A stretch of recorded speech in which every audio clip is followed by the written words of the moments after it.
चुनाव आयोग जो रिवीजन कर रहा है वोटर्स लिस्ट को नए सिरे से ही बना रहा है, आप कह सकते हैं।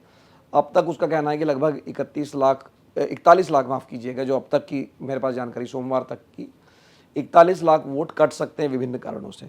तो जब आपने सवाल लोगों से पूछा है कि भाई ये सही है गलत है जो हो रहा है, तो 35% लोग कह रहे हैं कि नहीं ये अवैध वोटर को हटाया जा रहा है उसके लिए ठीक है, या 16% लोग कह रहे ये रूटीन है, लेकिन 27% लोग कह रहे हैं कि भाई इसकी ज़रूरत नहीं थी, अभी समय ठीक नहीं है, लेकिन 15% लोग कह रहे हैं कि ये चुनाव पर असर डालने के लिए।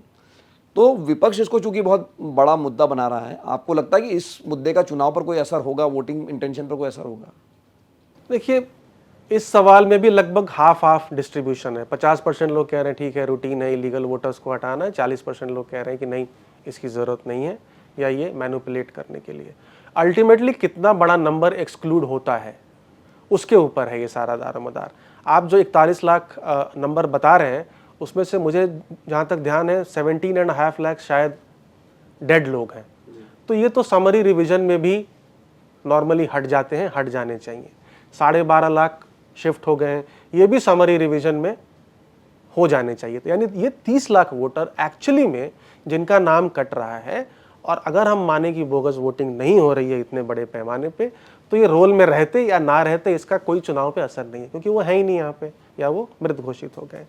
असली नंबर जब होगा जब लेजिबल वोटर्स जो हैं, या जो खुद को मानते हैं कि हम लेजिबल वोटर हैं और ऑलरेडी वोटर लिस्ट में हैं, उनमें से कितनों का नाम हटाया जाता है, क्योंकि अल्टीमेटली वही आदमी इंपैक्ट होगा।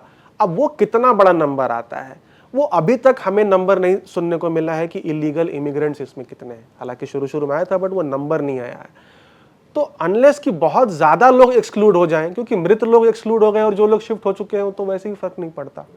तो बहुत बहुत धन्यवाद अमिताभ इस बातचीत के लिए। हमारे साथ जुड़े थे वोट वाइब के अमिताभ तिवारी, जिन्होंने ताज़ा सर्वे किया है बिहार विधानसभा चुनाव को लेकर, और इसका आकलन एक लिहाज से दिलचस्प इसलिए है कि पहली बार महागठबंधन को एक स्लाइट सा एज, मामूली बढ़त आप कह सकते हैं, वो जब लोगों से पूछा गया कि किस पर भरोसा करते हैं, वो दिख रहा है।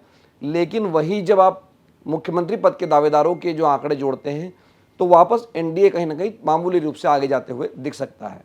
कुल मिला के, जैसे कि अंग्रेजी में कहते हैं कि चुनाव अभी भी ओपन है, खुला हुआ है बिहार विधानसभा चुनाव का। चुनाव नवंबर में होने की संभावना है। तब तक हम इसी तरह के सर्वे आपके पास लेकर आते रहेंगे।